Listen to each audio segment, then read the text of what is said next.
Sa press con, sa press con ng ombudsman, isa din ito sa makakasuhan. Alam niyo kung alin ang mabigat na kaso ni Mark Villar?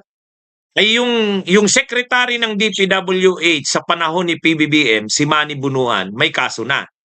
May kaso ng plunder. Nag-recommend na ang DOJ na kasuhan ng plunder sa conspiracy to commit plunder kasabay ni Jinggoy. Yung si Bunuan, secretary ng DPWH ng panahon ni PBBM. Pero yung panahon ni Duterte, ang secretary ng DPWH ay si Mark Villar. Si Mark Villar. So ngayon, wala nga namang ang korupsyon ay sa panahon lang ng DPWH ni Marcos, ni PBBM. Kahit nung panahon ni Duterte, 2016 to 2022, ang DPWH secretary dyan ay si Mark Villar. So ngayon, inuungkat na rin. Inuungkat na rin yung kaso niya. Mga kabunyog. Ayon kay dating DPWH Undersecretary Roberto Bernardo, umabot umano sa 18.8 billion pesos ang nakuhang proyekto ng construction firm na pag-aari ng kamag-anak ni Villar. Ito na, conflict of interest na naman to. Alam niyo kung sinong kamag-anak ni Mark Villar? Yung pinsan niya na si Carlo Aguilar, may-ari ng I&E Construction Incorporated. Yun. Naganap ang awarding of contract sa pagitan ng 2016 hanggang 2021 habang kalihim o sekretary ng DPWH si Mark Villar. Yan. Bubuhay. Ano itong kasong to? Mabigat din to mga kabunyog. Mabigat din ito. Kaya si Mark Villar ay masasangkot na rin sa mga kaso sa flood control. Si Manny Bunuan, DPWH secretary, sa panahon ni PBBM, mayroon ng recommendation ang DOJ na kasuhan ng plunder, conspiracy to commit plunder. Pero mula 2022 yan to 2025. Si Mark Villar, 2016 to 2022, panahon ni Duterte. At alin yung kanyang yung kanyang pinsan na si Carlo Aguilar na kontraktor ay I&E Construction Incorporated, binigyan ng 18.8 billion pesos na proyekto. At ang nag-award ng project na yan ay si Mark Villar na noon ay secretary ng DPWH. Sino ang testigo? Si dating DPWH Undersecretary Roberto Bernardo. Yan mga kabunyog. Kaya ang mga Villar, kaliwat kanan din ang kakaharaping kaso. Aside pa yan, doon sa mga kaso na nila, si Camille Villar saka si Mark Villar, may kaso yan sa DOJ. Ongoing yung preliminary investigation. Ang kaso nila doon, manipulation. Manipulation ng valuation ng mga lupa nila doon sa mga negosyo nila sa Camilla, yung sa Vistaland. Ano yan? Mga kabunyog. May kaso na sila dyan, nag-preliminary investigation na yan.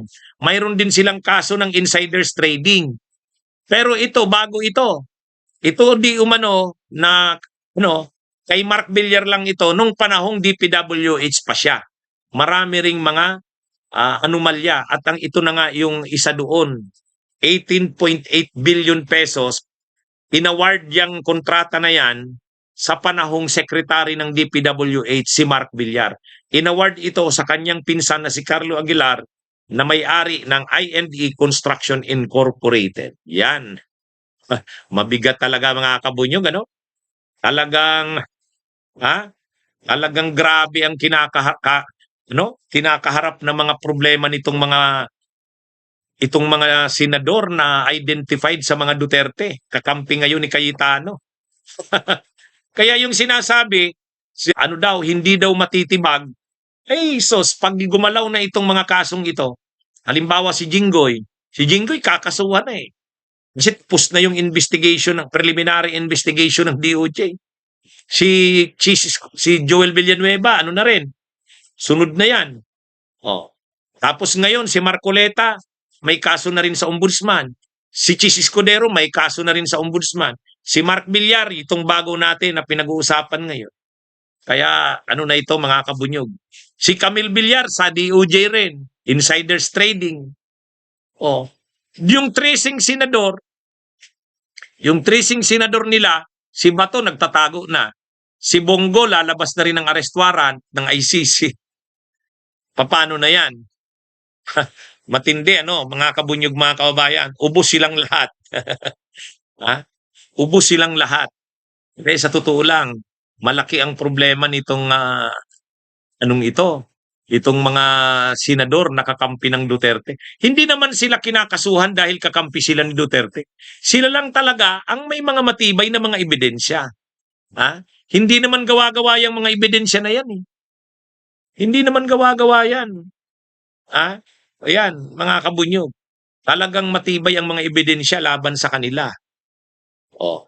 Yan yung nangyayari diyan, mga kabunyog, mga kababayan. Kaya sa sitwasyong ito, ewan ko kung anong sinasabi ni Cayetano na hindi daw matitibag ang kanilang grupo. Anong hindi matitibag? Kaliwat kanan ang mga kaso nila. Pag na-file na yung mga kaso na yan sa ombudsman, nakukulong na ang mga kasamahan ni Cayetano. Iilan na lang matitira sa kanila. Itong kay Villar na to, itong bagong ito, actually may iimbestigahan pa daw sa Villar eh.